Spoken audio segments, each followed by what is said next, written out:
Yeah. First day of school for the teachers and the kids, so that's good as well. I want to thank you all for coming of City Island Rising. For those of you who don't know me, my name is John Doyle, and I'm the president of the board. And I want to thank everyone for coming out here today, because I know there are a lot of demands on your time, and we want to work in conjunction with all of you to build community where possible, and to build on kind of good things that happen both in this neighborhood and what we can do to build beyond. So as you see, we have a full agenda, which I'm going to pass around to everybody here. I'm also going to steal. Everybody, does someone need an agenda who doesn't have one? Okay, there we go.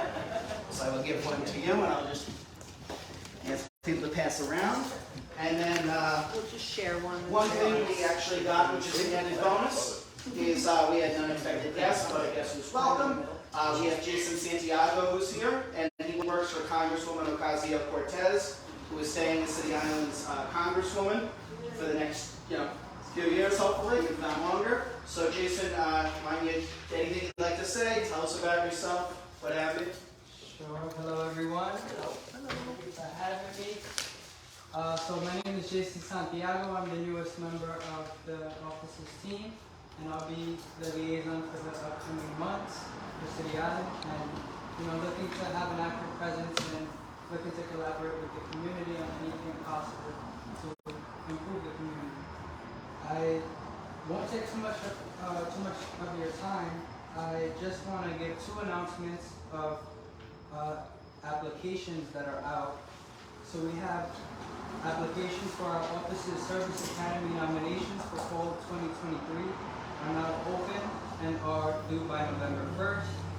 If you would like to be considered for a nomination to a Service Academy or know of any students who may be interested, please complete and submit the form on our website, which can be Googled. You can also contact me as well. Well, it's for current. Yeah, and that you can find on the website as well. It's called the Academy Awards. Service Academy nominations. Okay. So it's for fall 2023. And again, I can get my card out. Okay. And I'll leave them actually on the table here. Yeah, absolutely. We want to thank the Congress member. She's been an ally of ours on a lot of different things that have been going on in the neighborhood. Particularly two things we've been working on with her is, first, we're trying to get the electrical lines from the park and hopefully for the wider community underground.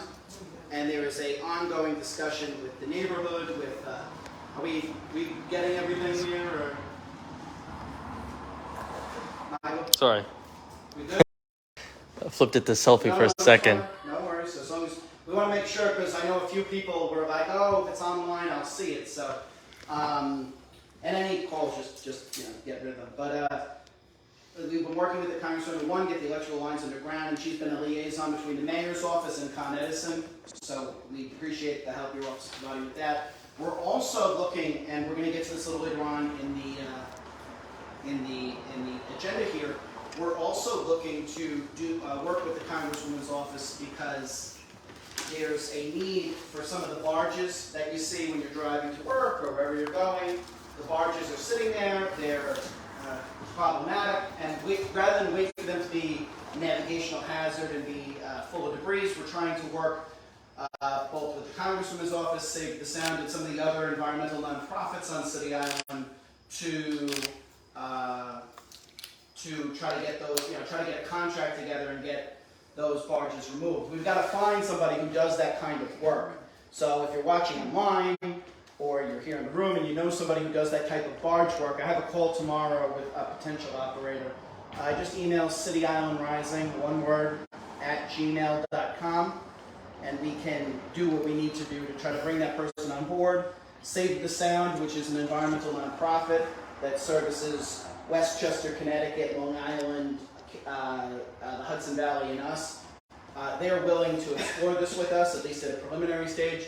So we're all trying to just work together, because if we can, use federal resources that the Congresswoman has been good about connecting us with, get grant money, and then, make this a better better waterways, better neighborhood, that's always something we're looking to do. So thank you, Jason, for being here.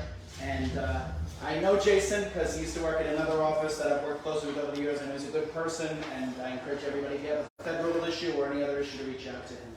Sorry, Thank you. these are just abandoned or just? Yes, They're just. the abandoned one. If we start tugging at somebody's barge and they're in there, they'll probably come out and yell at us. But yeah, no, They're you're just right. sitting there. Yeah, no. These are the abandoned ones, particularly the one that comes to mind for me is the one between the Shore Ridge, the Pelham Bay Bridge and the Hutchinson River Bay Bridge, because we're basically waiting for some sort of hurricane to rip that thing apart. And then we'd be like, why wasn't this thing ever cleaned up? Well, let's be proactive. Let's work with people like Jason. Let's work with the congressman's office. Let's work with our other elected officials, and let's try to do something with it. We have a full agenda tonight, but I'm going to just start cycling through some of this. If people have questions, just raise your hand. I can stop and we can do Q&A at any time. This is supposed to be an interactive meeting and us all working together. So, yeah, I don't want to drone on and on like I'm the teacher in the Peanuts movie. That's not fun for anybody. So let's all work together and try to get some good stuff done.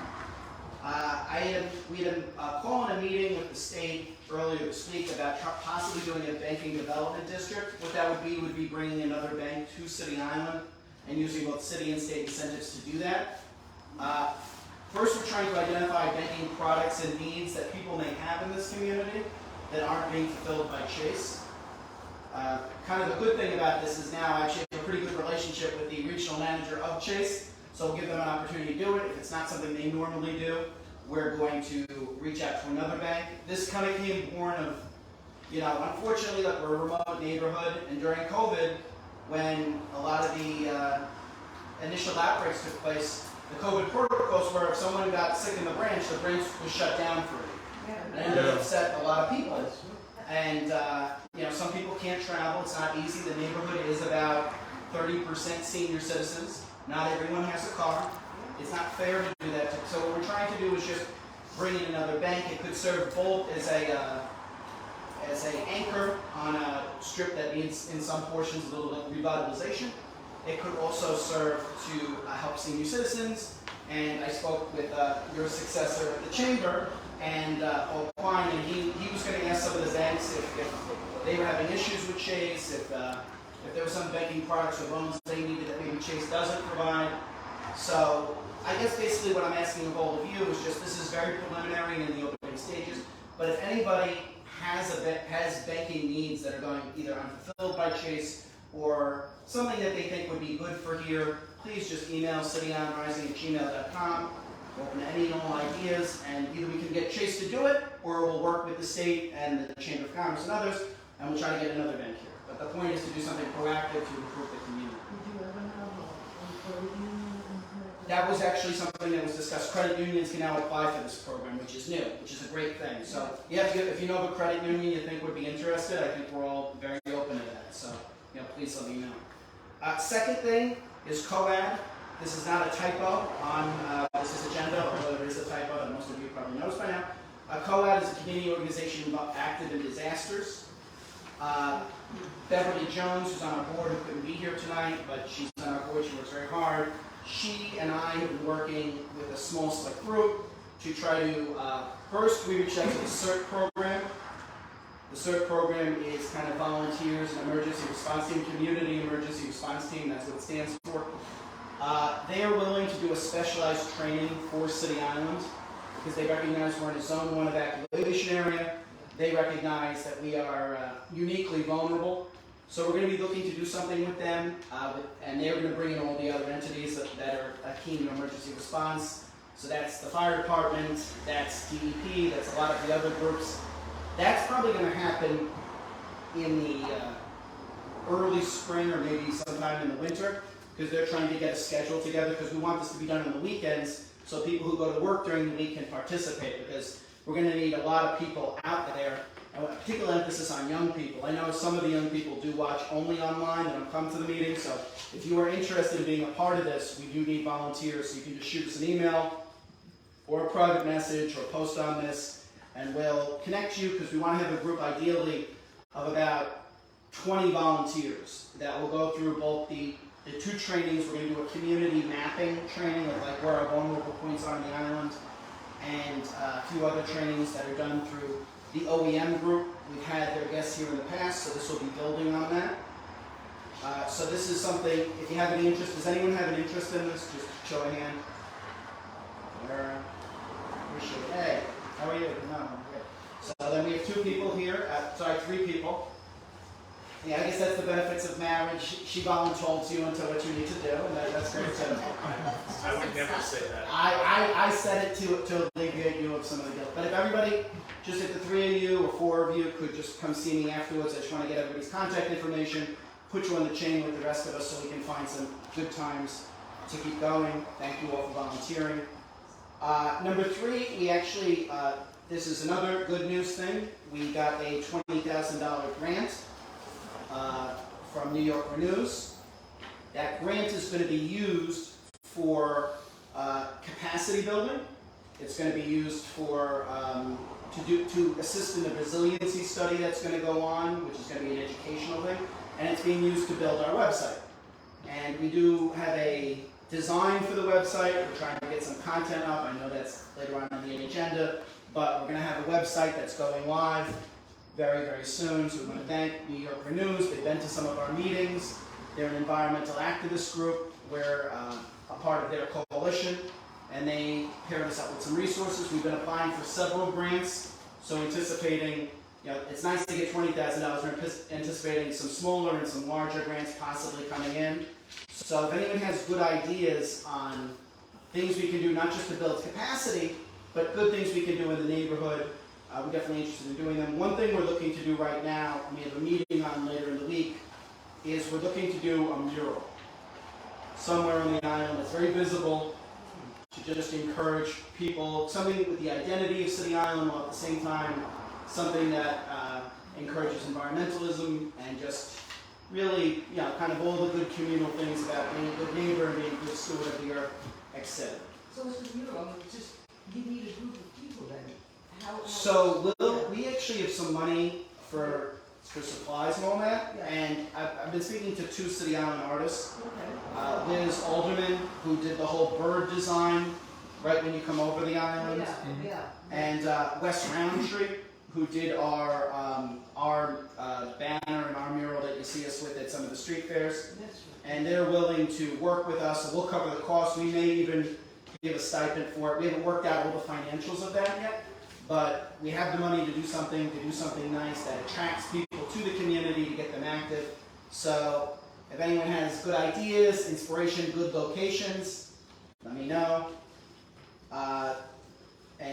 So obviously with $20,000, we're looking to get this into the community, doing good work. We're also going to be scaling up. I know a lot of you get the emails and the text messages and things like that. We're probably going to be doing some more online surveys as well to really draw people out to be doing good things. So the next thing we have here is we announced, and I know this is something that you've been, Peter LaScala, who was the former president of the chamber, has been working on for many years, and that's Rodman's Neck. Now, as everyone knows, Rodman's Neck is slated in the next few years to be soundproofed. I will just, one second, let me just do the intro, and I'm going to hand it over to you, because I know you got a lot of wealth of knowledge to bring to this situation. This has been a back and forth for 30-something years. They've been pledging to soundproof it for many of those years. Recently, this has moved through the stages where there have been RFPs issued. This went out to bid. Someone's been awarded a contract. The company's been awarded the contract. So we are moving towards the final stages of this. This was supposed to be the big year it was funded. It has been pushed off 1 year due to COVID. But in a way to kind of apply legislative pressure, we worked with our state elected officials, Assemblymember Benedetto, as well as Assemblymember Fernandez. We introduced legislation that would force them to fully enclose the range, including the bomb range, which they've never agreed to address. We encouraged them to, we would also set up a decibel level that would be enforceable by law and statute, and an environmental study, because we've never had the environmental aspects of this. We did. Well, let me turn it over to you in a second. This would be a fully run state study that would be released to the public afterwards. It would be done by DOH and DEP. And I believe there was one other aspect. Oh, we fully enclosed both the shooting range, the bomb range, the study, sound limits, and it's a 5-point plan, and you always forget. It's like my Rick Perry moment. I'm forgetting the one thing, but it'll come to me soon enough. But Peter, you've been working on this for a long time. Why don't you stand and tell us your thoughts or where we need to go from here? Hello, everyone. I just want to say a few words about all the years that I've worked with the situation, which you know is Rodman's Neck. I've worked with all the politicians through all those years. I was on Community Board 10 for many years, and also President Chamber of Commerce. So what I'd like to do is give you something to think about. Unfortunately, I only printed up about 10 of these because I wasn't sure how many people were going to turn out. So if you can share them, would you mind passing these around? Well, I'll even help you. I'm mobile here, so. okay.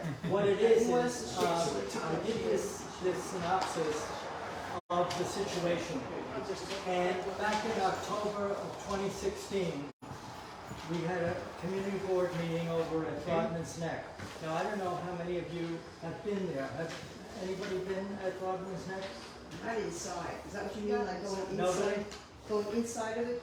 Yeah, in other words, near, okay, well, I have, and I've taken pictures of it. You, first of all, I don't think anyone would realize that the police force of the city of New York would be in such a disgraceful, horrible location and working with trailers that are jacked up because it's in a flood zone.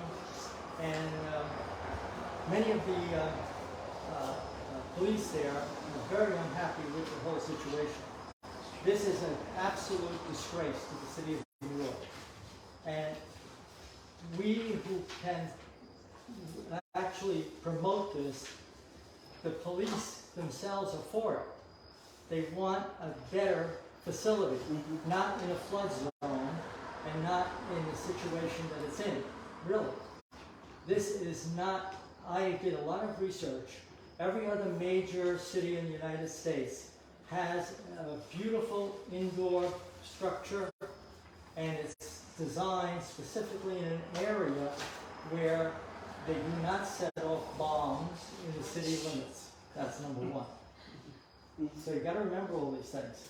Yeah. So I want to give you some things to think about. The other thing is I have a very, very close friend in the circle of the police department, up in the circle.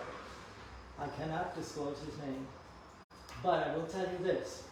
At the meeting of the 2016 meeting that I spoke about, they had a discussion and they had these wonderful drawings of what was going to be probably the 27th issue of this on and on thing, because it's a sales job.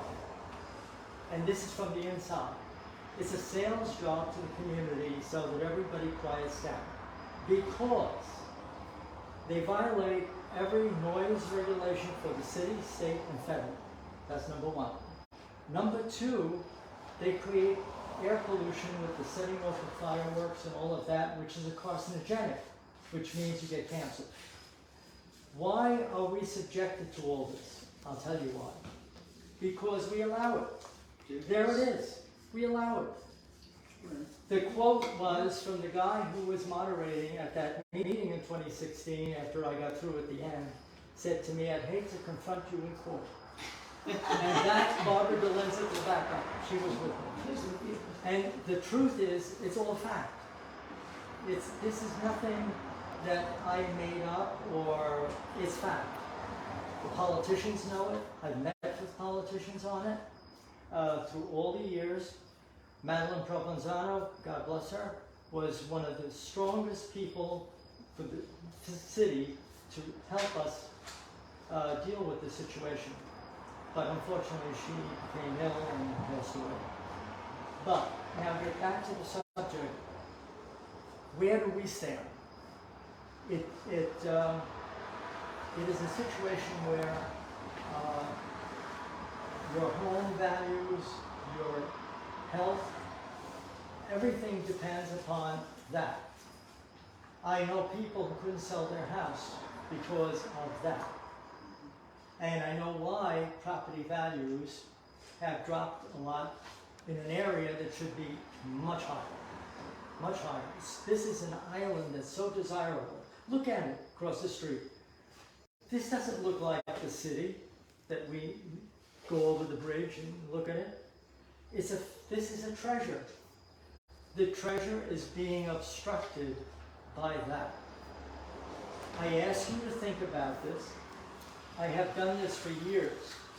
This goes way back to 60 years ago when it was all illegal, by the way. It was never legal until the Civic Association, when they had a meeting, about 40, 50 people, they decided on everything for over 70,000 people. That to me is not legal. That to me is not legal.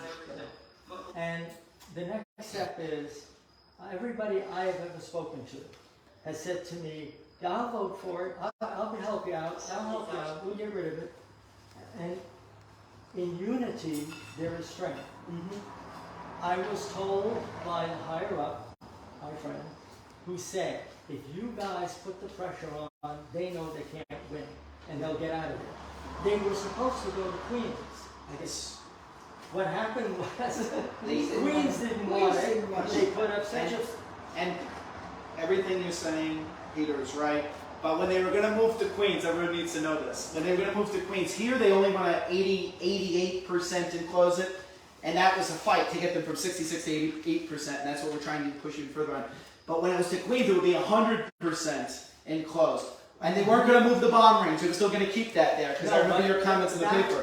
And the reason was because Queens people would never put up with that being. No, because it doesn't belong in city limits. I'll get to that in a bit. I do want to tell you that all of this that I'm mentioning tonight is all fact. It's based on total fact. And the situation is there are places for this to be put in the city has available as vacant. There are places. Yeah. There are. So when any of these people used to tell me, well, where are they going to go? I love those people. Where are they? It's not your responsibility. They know that. It is a part of the community that we are being, what should I say, divided by this group. And if we join together, and this is the truth, you join together and we become strong enough under your direction, John. Well, by the way, I know John. We go way back. Yes, I grew up across the street from him. His daughter actually babysat me for a time. She's still recovering for that in therapy. But I want to give Peter's, if you go back and you look at the history of Rodman's name, and a lot of the articles, Peter was there, he was clarion call, and a lot of these things, he turned out to be right on a lot of these things.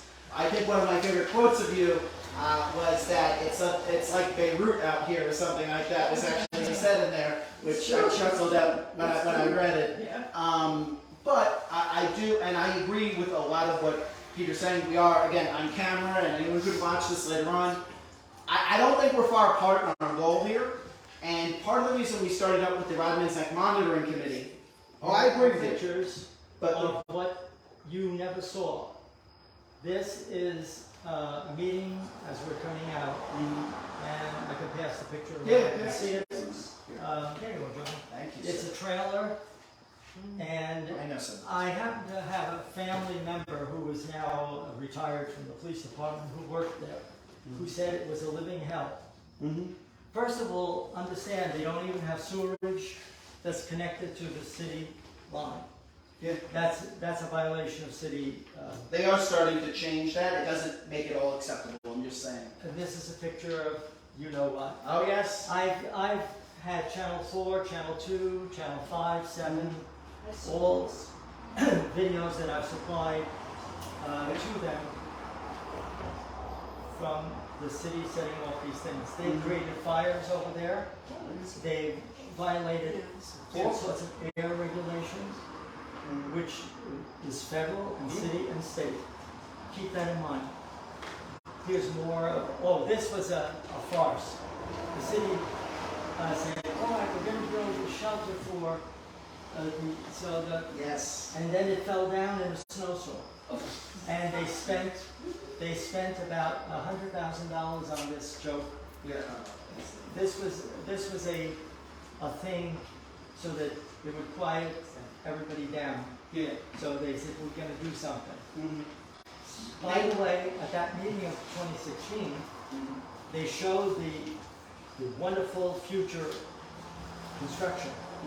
And then the man said, you won't see any of it because it costs $1 billion and we can't do that. Well, And that's it. so it costs $220 million. It's been funded a little bit. Now, the reason we're trying to push the state legislation is because you and I are like very aligned on this, is that they at one point they promised to 100% close the range. Now they pushed it back because of COVID. What we're trying to do is at least get the shooting range fully enclosed and the bomb shelter, because I agree with Peter. If it's required that they need to fully enclose that bomb shelter, they can't have it here, which is even It better. doesn't belong here. I agree with that. It's totally in violation. I agree with that, but the point is that pushing the legislation at least moves it on that the city can't just sweep this under the rug anymore. The state's going to have to come in, and that's why the health studies being done to also show up. Now, what you don't know. I discovered that they have a mandate, it was told to me by a former police commissioner at a public meeting. At a public meeting here in Santiago. He said, quote, we have a mandate that we can do this 24/7. Now imagine, now wait, it's not over with. You know that the TSA is a possible user of this also? All police departments. All sorts of other organizations. And the 24/7 can be enacted by the federal government like that. And we have no power to do it because we didn't get rid of it. That's your point. You're going to see nothing's going to get better unless we tell them they got to get out. And that's what my friend said. They know it. They know they can't defend it, and they have to get out. And that's what it comes to. So I came tonight because of this. Yeah, no, I appreciate it. And people of City Island and all around the area I spoke to, as far as Westchester Square. The 2016 meeting, Oh yeah. that group meets twice a year every. Now, 30 years ago, there was the Chamber and the Civic got together at that time, and we had the city pay for a dB level, which was a dB level, which is the noise levels of all over the island and the surrounding area. And I followed the woman around who was doing it. And she said, it's so far over the limit that they can't even tell you that they can less. In other words, they can tone it down because they can't. It's just too strong. So the NRA, as you remember, actually wrote probably the only good thing the NRA ever did in its 30 years of existence was they wrote a letter on Rodman's neck. I don't know how this was arranged. But they wrote a letter basically saying that if they were not going to fully enclose this range, there was no way they were going to. Basically, all the things Peter said, where you see the photo with the baffling that fell down, that basically that's not going to solve it. It needs to be fully enclosed, which is why we're pushing the legislation. The goal, at a certain point, if the city says, with all these state mandates, the cost has become so high, we've got to take it elsewhere, I don't think anyone in this room is going to try. First of all, they can't build a structure in that area in the flood zone. It's a federal flood zone. That's number one. And the police themselves don't want to be there because the mosquitoes and everything else eat them up. And I've been there with the mosquitoes and everything else. Pardon my voice. But, you know, what I'm trying to say to you is we have to react. And we have to stand up for ourselves. Encourage your neighbors. Encourage anyone, even off the island. We have to get people from off the island because they are fed up. Yeah, no, the country club in Edgewater Park is regulating these meetings. And if we join together, and I'm telling you this, it's a promise. He said, we're downtown, we don't have to get out. So let's have a conversation offline about this. But anybody who wants to be involved in this, we do have the monitoring committee meeting. We're gonna sit down with Peter, we're gonna try to figure out a different way to tackle this. Yes. But, Don't buy the deal, they're gonna build something that is gonna. well, no, that's why not we're gonna trying to do happen. the legislation, because they. Yeah, let me tell you, Yeah. the city doesn't have the money. Well, That's the point. let's talk offline. But That's the fact. we're very aligned on this, and Peter has done a lot of good work on this for 30 years, so I'm gonna join, let's give him a round of applause. We have work on it. Yes, Millie, go ahead.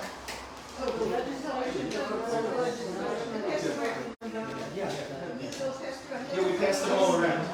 Yeah, that's our, that's our biggest, everyone has one, but our biggest. Well, we share it, but, so, Millie, you had a question? Is everything else new? Yes. Have to do with enclosing it, not getting rid of it? So it is to do with one, enclosing it, two, setting decibel levels that are enforceable by state statute, three, an environmental study, because for years when the original lawsuit was done, and Peter, you're on the lawsuit, I read the lawsuit, so I know you're on the lawsuit, one of the other code plaintiffs was the fishermen's union, because people actually used to fish out here, and they don't do that anymore. So we want to do a health study of both the water and the land to figure out what's going on. Again, all these things, what Peter's saying, I'm not in any way dissuading what he's saying, I agree largely with it. The point is that this is one of those things that it's death by 1,000 paper cuts. It's state legislation, it's the monitoring committee meetings, it's showing up there, that loud in the numbers to be heard, that everybody can't take it anymore. It's putting pressure on our city elected officials, putting pressure on our state elected officials, putting pressure on our federal elected officials. Nice pressure, no one be mean to Jason, we're being nice because you have to persuade people to your side of the argument, but it's all being done in tandem together. That's what I'm trying to say. So yes, that is, you asked about its enclosure of both the shooting range, the bomb range, the decibel levels, and a study that has to be released today. And move out. Let's continue to talk. I'm not against that, and it's funny because Benedetto introduced the bill, and he's not far from where you are, right? I've had I know. meetings with him. I know. So let's we're more alike than we're not alike. And let's continue to move forward in What this. about the businesses on the island? Have they Oh, traditionally well, supported? I just want to tell you, I owned City Island Yacht and Bridge Boat at the beginning of the island for 34 years. And I can tell you how many customers I lost from the marina because of that. I had a German man in my office one time buying a boat, and they set off not only a bomb, but they kept doing machine guns. He dove under a desk. He thought he was being, because he was from Germany, Yeah, he had and to. he had remembered that these things are in Europe. Yep. And I never forgot that. He Yeah. said, why do you put up with this? And I know people in Country Club. I have a friend that lives in Country Club, and he had people come to do work on his house. And all of a sudden, they started hearing the gunfire, and they went to go by. They were workers, and they couldn't believe it. And funny enough, my sister moved to Edgewater about 2 years ago, and she's got a little tyke. He's like this big, and her mother-in-law brought him to the water in Edgewater Park, so like down on the water there. And she was like, I forgot that thing. I didn't even realize how loud it is here from Edgewater. So when Peter says that it's more than just a city island problem, we have to really draw on that, because as we all know here, sometimes we don't get our fair share of resources, and sometimes we're not paid attention to, because they can go, oh, it's 4,500 people, you know, they're cantankerous, it is what it is, you can march with us. 70,000 people plus. Yeah, we have to reach out to that broader group. Alone in Co-op City, hear it every day like we do. Yeah. And we need to, the business community definitely needs to be a part of this. Again, sometimes it's stitching the right way to kind of bring everybody together. As Peter mentioned, you know, there is a group, you know, in the community, and let's just be honest about that. And I'm not saying they're an official group, I'm saying they're an unofficial group. But what they are saying is that, oh, if you you're complaining about the range, you must hate the police. And they play on those divides. No, you know that's what they say. That's what I'm saying. They Yeah. use an excuse, well, where are they gonna go? And then, well, the police, you know, it's a nice place for them. Yeah. It's not a nice Yeah. place for them, and they don't wanna be there. And not only that, but they turn around and they say, oh, well, it's a big economic engine for this area, which is negligible. And then my favorite is that they turn around and say, I like that they're here because if something bad happens, they're all going to come out and save us. Now, I have to point out, first off, the cops have never, and this has been talked about in the meetings that we go to, the monitoring committee meetings, which we send out the e-blast for. I encourage people to go. There'll be one possibly late this year, early next year. They will tell you in these meetings, they have never sent someone who was there to respond to anything on City Island on 9/11, and I know this because I was on the Bronx 29 bus coming from high school, so I saw it with my own eyes, that the only time someone was stationed from Rodney's Neck in this area was someone was there with one of those like AR-15s, standing at the entrance to make sure people didn't go in, because they thought it could be a possible terrorist attack. Virginia Gallagher Yeah. pulled this off on the public of City Island by saying, oh, they're going to defend us. That's how she got in her cause. The point, I'm not naming names, but the point is that they don't do that, they don't defend us, and there are better places for them to get a state-of-the-art facility as well.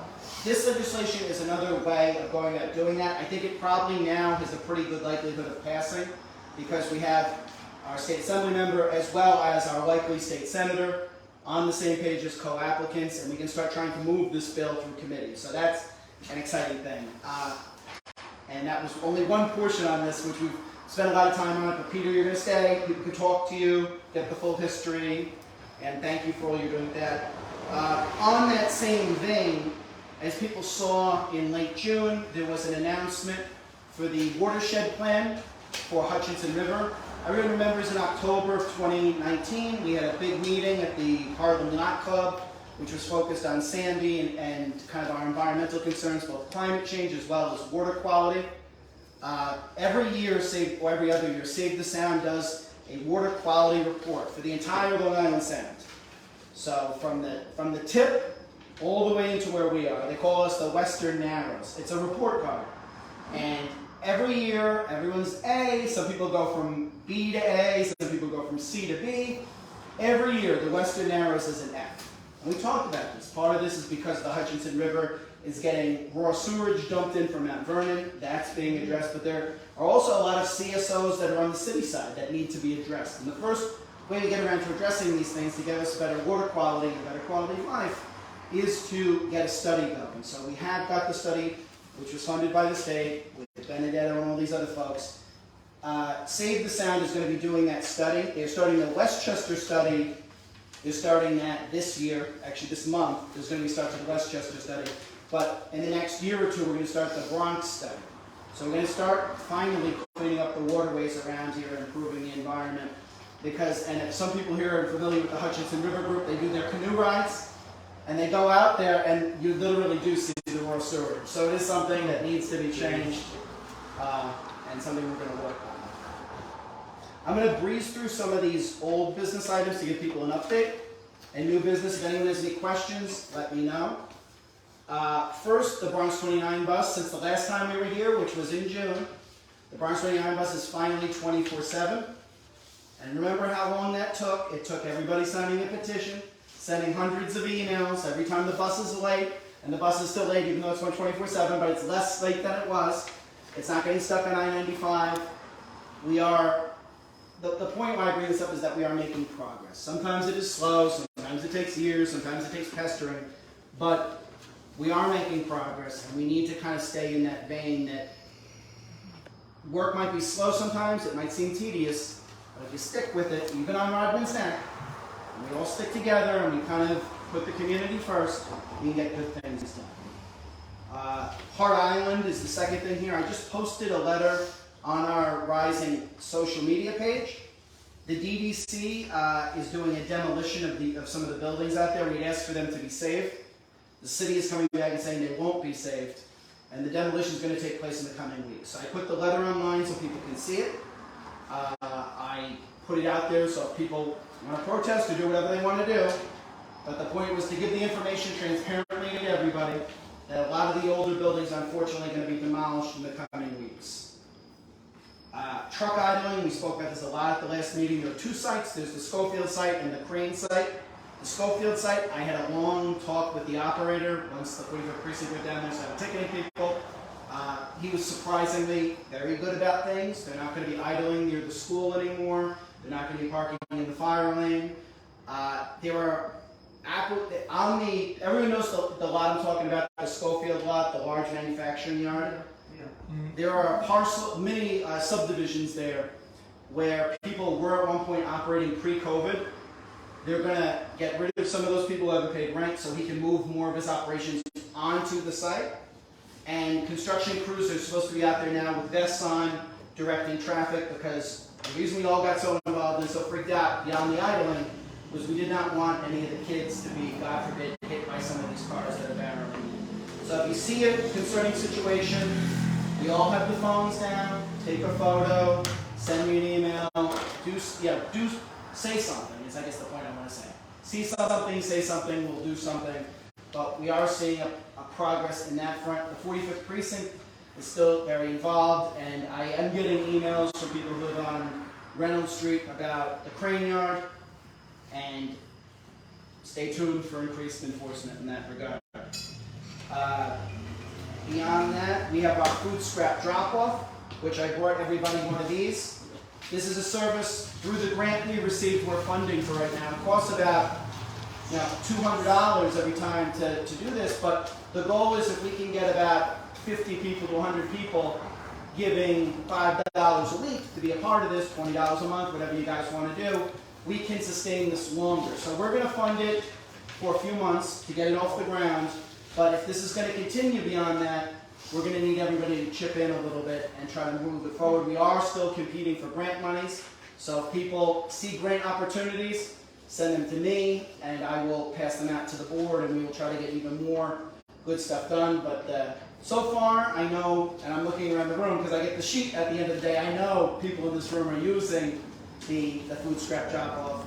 This is a way of also demonstrating to the city to bring back our curbside collection, which is the more easy one, but until that point, this is something we can all do to demonstrate that, and also it does improve the environment. So if you're interested, it's all up here, what the suggested donation is, what they take, what they don't take, and it's got a QR code on it, so you can even just put your phone next to it and you'll get the Google form. Yeah, everyone has the pail. The pails are still good. You can use the pail to bring it on over on the Wednesday. It's every Wednesday, 5 to 7 p.m., 239 City Island Avenue. They've got a table outside, and the woman from Green Fiend Organics, she's very involved with solid waste removal and just being a very good environmentalist and steward. She's actually the president of the Bronx Swab. Dior, she's been a guest at some of our meetings before. Really cool, wonderful person. She's out there. So it's a good connection for everybody to make. UPK, we've talked about this a lot. We've secured UPK. The issue has been getting the best site for it. We've been pushing to try to get the corner of Carroll Street here. We finally got everyone on the same page of what the rent would be, of what this would be, what that would be. One quick second, I'll come right to you. Right now, it's just an issue that some work needs to be done there. They need to get in to do the work. And it's issues like that with rent. Are they supposed to pay? How does that work? And the city does not like to pay rent for some of these things while it's not in operation. So that's where we are right now. But we are working, hopefully, to get it on the Carroll Street site. But if you know another site you think would be good for UPK, come see me after the meeting. Let's talk. Let's figure that out. Or shoot me an email. Sir. John, I'm new here myself. No, what is UPK? Universal Pre-K. Oh. So this is for the 3-year-old. So universal pre-K now, it's not just the 4-year-olds, it's the 3-year-olds too. So all the young moms are, this is a concern. This is a resource that many other communities have that we do not have. We reached out to our elected officials. We got them to extend an RFP specifically for a remote community like ours. Bronx House, which I've worked with before, I think everyone here has worked with. Reputable operator right on Pelham Parkway. They stepped up and said, yeah, we'll do City Island UPK, no problem. We reached out, and now we're just really securing this site. So we're hopeful that this will either be resolved in the next few weeks, or we've got to look for another site. But the goal is to have something up and running in September of 2023. Roadway issues, this was a big issue at the last meeting. People asking about the bike trail specifically. As you get onto Park Drive, this is the road between Orchard Beach and the City Island Circle, and that the pedestrian/bicycle way is discolored there. I put it in here. The request has went into DOT, so hopefully in the next few months we'll have some good news on that front, but we are working on that. Adopt the Block, which Karen's been working on with us, and Stephen Dershowitz. I'm waiting to hear back from Home Depot. As you saw in the email chain, I've been I haven't even shown you the text messages. I've been a very, very persistent pest on these guys.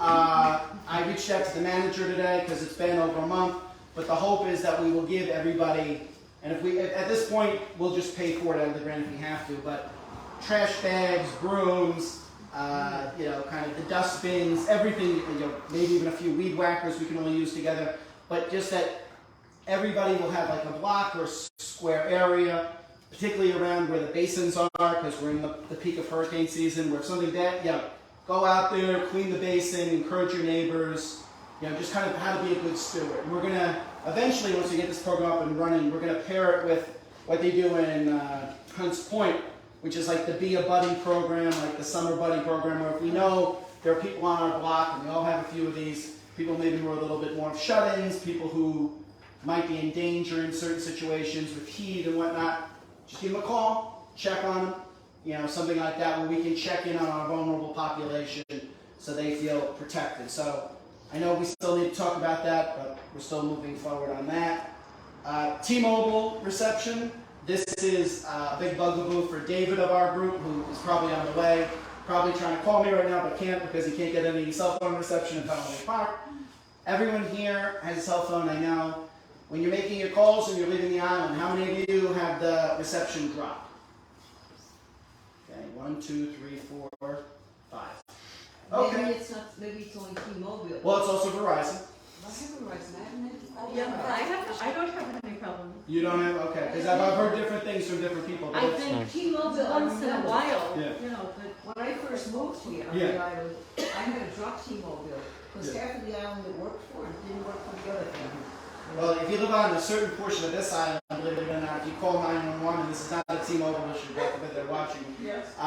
they redirect you to the 911 department on Long Island, and we're trying to fix that. So there are worse things than just poor cell phone reception, but regardless, we have been in touch with T-Mobile. They have a facility that is erected down near the Amtrak lines, and it's been a whole back and forth with trying to get them to modernize the cell phone towers for what's going on right now. So, long story short, cell phone service, we should have a further update at the next meeting. Anticipate that your reception is going to be getting better soon. Hoping to have an update this week. Unfortunately, some personnel issues they're having over there. They've needed to delay it, but at the next meeting, we hope to have a plan together. So those of us who have calls dropped, because I only recently got T-Mobile. Before that, I had Sprint, and even when I had AT&T, the minute I'm unfortunately, I wake up, the phone starts going, and it's just kind of onward from there. But every time I get my car to Pelham Bay Park, drop call. And for me, it's not as big a deal, but think about it if you're visiting here, if you get a pothole in the roadways, all this other stuff going on. Yeah. If you are stranded out there and you don't have cell phone reception, You died. you're up the Hutchinson River Creek, if you know what I mean. So that's kind of where we are right now. So we are trying to get this resolved. I should have a substantive update at the next meeting. I was hoping for this meeting, but we're going to have to push that back. Waterfront Alliance programming is something we spoke about at our May meeting. We are waiting on them for a decision on their grant, or we're looking to do something in the schools with the Waterfront, with the Waterfront Alliance. Stay tuned. Good things happening there. New business, which I'm going to start right with the emails, because when you guys send stuff in, when we send out, if you want something on the agenda, if you send something back and you come to the meeting, it goes number 1 here. So first item, we're going to go down this list if that's okay with you. First item is the dog run. If I'm not mistaken, there's still money in the city budget, particularly at the council level, for a dog run. The issue with the dog run has always been, where do you put it? And, there were, at one point, people were trying to put it over by,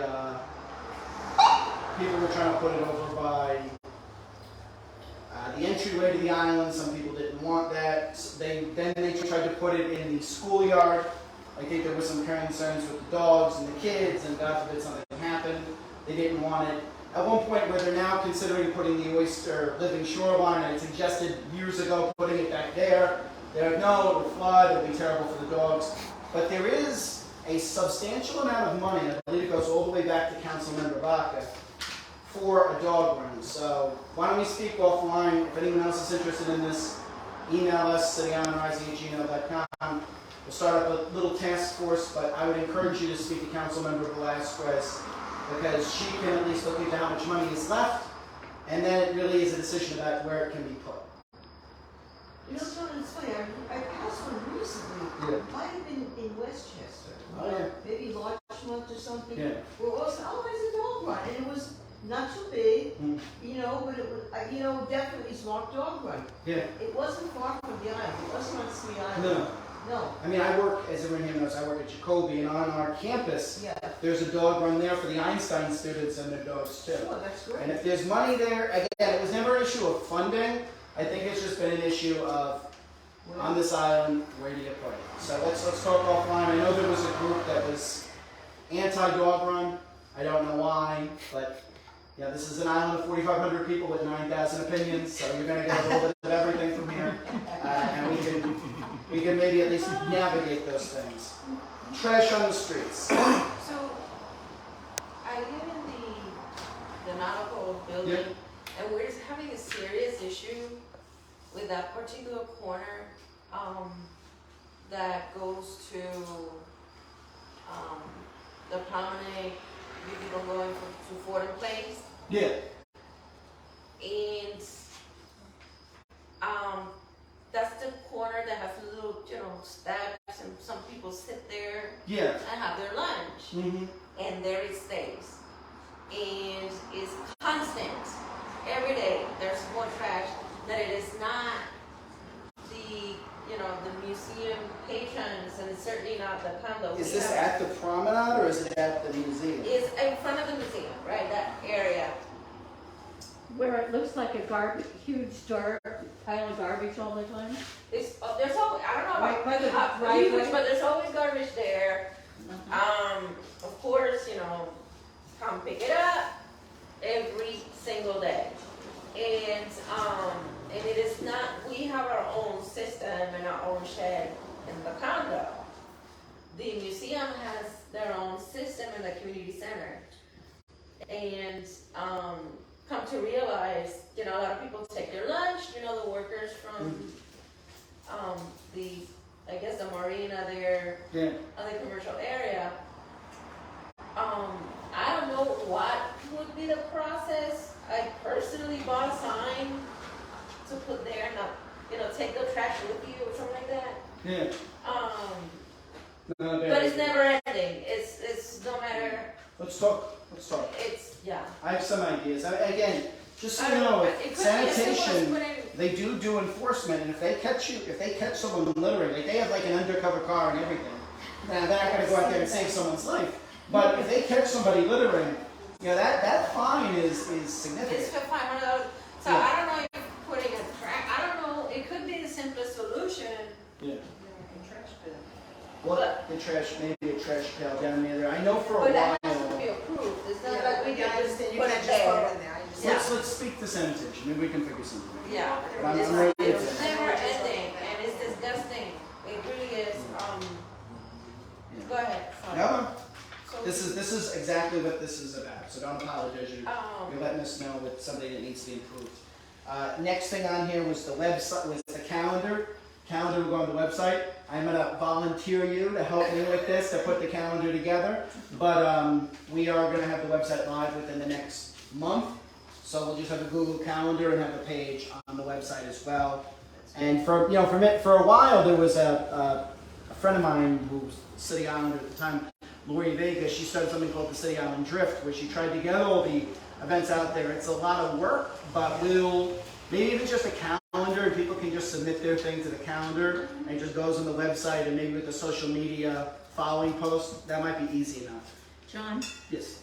I noticed when I was in Kaleidoscope yesterday, Paul is making something new for the chamber, and it's an island calendar. All right, so let's touch Yeah, base with. so just so you know what's going on. Yeah, let's not recreate the wheel here. If we can Yeah. maybe do something together with him. And they've never done it before, and so he was putting a lot of time in on it. Yeah. And he was even putting in, he asked you, Yeah, that's right. yeah, because Phil is new to the island and he's starting an all-island sketch group. City Island Sketch Crawl. It's going to take place starting in Hawkins Park on Saturday the 17th, and it's for artists of all ages and abilities. It's a free event. What are you gonna be drawing? Yeah, I have flyers. I can pass Oh, them out. please, yeah. Yeah. And send me one Yeah. because we'll e-blast it out to our membership. Yeah, I'd be interested, yeah. Oh, very good, very good. Flyers. After you're finished, I'll, Yeah. Well, I would have never known about it, except Paul asked me something because we do favors because we're Neighbors. neighbors. Sure. Right. Yeah, Kenny And- Blanks had mentioned something Yeah. about Yeah, the name. but- right. Please send us the thing and let's But get the he's word out. putting just even things like that on it, so Yeah. everything should go, if somebody's finally doing this, Yeah. they're all using it. No, I agree. I wouldn't want to create two different things at the same time. I know, Let's try to reach especially if out. somebody's doing the work. That's right. That's right. Trust me, it's not like people.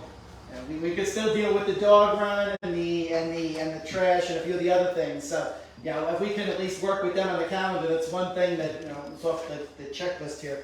The next thing is the Ferry Stop campaign. We got over 1,000 signatures. Initial conversations have started with the EDC. We anticipate the EDC, which is the Economic Development Corporation, is the agency that runs NYC Ferry. There's going to be a hearing downtown sometime in the fall. That's why, if you look at the email, we sent everybody the ferry survey. Please take that survey. Please sign the petition. The goal is to build a critical mass for this. Now, again, just like people are against moving the range and don't like dog runs, so there's some people who don't want a ferry. Now, some of that is just fear from not thinking it through. The EDC did a survey of City Island. They said that a lot of this was good in the sense of that City Island had it wasn't an issue of the depth of the waterway like it would be in Orchard Beach. It wasn't an issue where people would need to, like at Orchard Beach, you'd need to park your car, walk probably 10-minute drive, park your car, walk another 10 minutes to the pier. Here, you wouldn't need that as much. The issue with City Island was just didn't have critical ridership.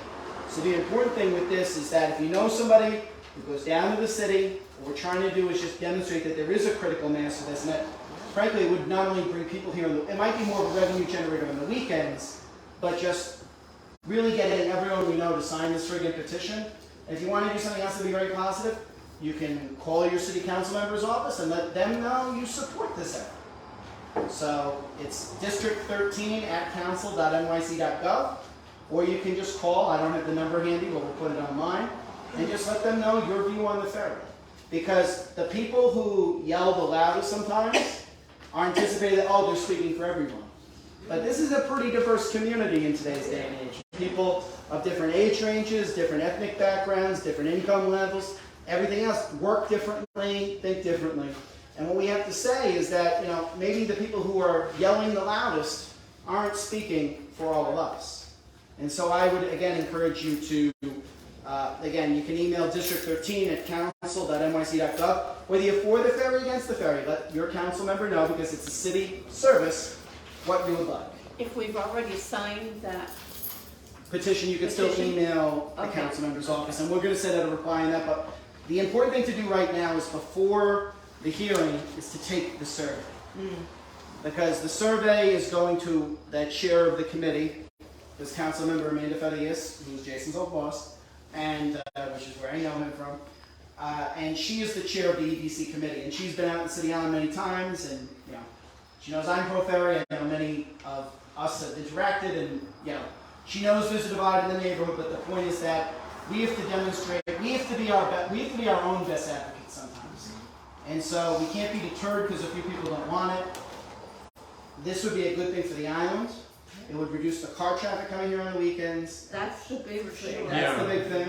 It would probably improve the business climate here with foot traffic, and most importantly for our young professional class that move away because they don't want to go on a train, on a bus and everything else for 2 hours a day. It would reduce their commute to 35 minutes. When is this meeting taking place? We don't have the date yet in the city council meeting, but what I encourage you to do is Google change.org City Island Ferry. Okay. and sign our petition. Because everyone who signs the petition, then we can reach back out to, and we have in the past. And we've brought on new allies in this. Not just elected officials, but the Waterfront Alliance supports this. Other environmental groups support this. So we are doing that grunt work and that groundwork of engaging larger entities than ourselves to say that, hey, look, a ferry here makes sense. And in the bipartisan infrastructure bill, there is money, $100 billion, to expand ferry routes. So the federal government is giving money. So let's push our city elected officials to do the right thing. And I hope they will. And I know when the borough president was here 5 months ago, this was a topic of discussion with her, and she's keeping an open mind. So I would encourage you to reach out to the borough president's office, reach out to our council member's office, and just let them know your thoughts on it. Good, bad, and different. But it's important that if we want this, we need to speak up. Where might this stop being done? That is a very good question. It could be on Fordham Street. They would have to build a whole new dock for that because they have done a ferry of that. The existing infrastructure isn't compatible for that. Or what, in my heart of hearts, where I would like to see it, put it on that end of the island, rebuild Belden Point Pier. Yeah. How nice would that be? And then people could take the pier and go right to the seafood restaurants on the end. That's right. That would, That's right. and if for the people who don't want it, it would probably minimally disrupt. I think it will minimally disrupt their lives no matter what. But at least that way, it would really minimally disrupt their lives. So that's my hope there. Anything else? With that one? Okay. The hurricane and blackout guide. I made 30 copies of this, so we have got 20-something people in the room, so there'll be a few left over. This is just a guide that can help you. You fill it out. It's all your vital statistics, emergency information on stuff, blackout supplies, emergency contacts, safety tips, all this stuff here, pet care items. So this is a really good guide. We have 30 copies, so everyone take one on your way out. We have a bunch of them over here. Very good. We're doing our e-cycling event at the end of the month. We did this before. It was very successful. We got over 5 tons of recycled electronics last time. Now granted, I don't think we're going to do as well this time, only because literally I think it had been 2 years or 3 years in COVID. So we had not gotten that done. And so we're going to be working on this, so please take one of these, put them up, make sure your family and friends know, share it on social media. We're going to be doing our Bronx Bound Books event, which is the van that comes, that the kids like, and everything else. It's going to be good, but I need, we don't have a date on that yet, but stay tuned. We're working on trying to get an urgent care here with the Borough President's office. It's been something we discussed with the Borough President's staff. Nancy, who works for the Borough President, is our Health and Human Service Director. She's usually at these meetings. She is helping us, so we're going to put together a list and start outreach for urgent cares. So if you have ideas for different urgent cares, message me, email me, or message us, email us, everything like that. Let's get that information together. We're going to start reaching out to those urgent cares because we do need something on the end. So I recognize that. I know it's something you've brought up in the past as well. A lot of you brought it up. We're trying to build on that as well. We talked about getting the barges removed, so I'm going to skip on that. So last thing here, action items. We're going to be emailing everybody because there's a grant disaster recovery money, community block development grants, which rightfully go to communities that don't have a good amount of investment in them. But since it's an emergency-related matter, we're going to be pushing that they consider City Island for some of this money. So you're going to be sent something with a little draft script. You can change it any which way you want. This is something Jason told us about. So we're going to be pushing the city and the state and the federal government to expand that grant opportunity for our community. So this is us advocating for ourselves, just like we did with the Climate Council. The COAD group, I wrote down who wants to be a part of this. If anyone else wants to be a part of it, email us, call us, private message us. Let's make that happen. The ferry survey we talked about, everybody take the ferry survey. So you're going to be hopefully reaching out to community block development grants. If you'd like to join the COAD group, we have more than enough space. I appreciate those of you who did sign up. I made a note of everybody. 3 is take the ferry survey. And 4, if you see flooding in the area, even nuisance flooding, take a photo of it, date, time, location, email it to us. We have over 1,000 of these photos, and the mayor's office is now going through them. We're going to be getting a flood sensor on the island in the next few months. So please help us, help the community, document things that we're in need of when we need them. Does anyone have anything they want to mention before we close? Sir? John, once again, it's because I'm new here. Yes. You mentioned something about getting a website off the ground. What online presence do you have right now? We have Facebook, Facebook.com/City Island Rising. We have a Facebook page. We have a Instagram, same handle. And we have a Twitter. Unfortunately, City Island Rising was too long for a Twitter handle, so it's CI_Rising at Twitter.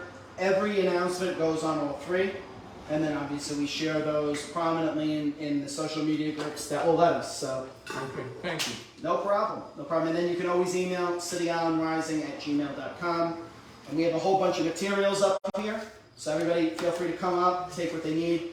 Does anyone else have another question before we break? Cheryl. This is really unimportant in the big scheme of It's things. fine. Or it may not even be our group's function. That's fine. The bridge isn't finished. Which portion of it? Which item? The paint. The paint. Okay. I know this has been It's worked like- in the past. Let me. But you can see it's not important, but Yeah. it's like, why isn't it finished? They were supposed to I know. paint it the same green color on the Yeah. chain link. Yeah. I forgot what lame excuse they gave for doing it. Probably something to do with COVID and it skipped everyone's mind. Yeah. Let me be a pest on that. Let me see what I can do. And if I can help on it, because, I might need you to help Hester too. yeah. Does anyone else have anything else before we close the meeting? All right, everybody, thank you very much for coming out. I appreciate it. Thank you.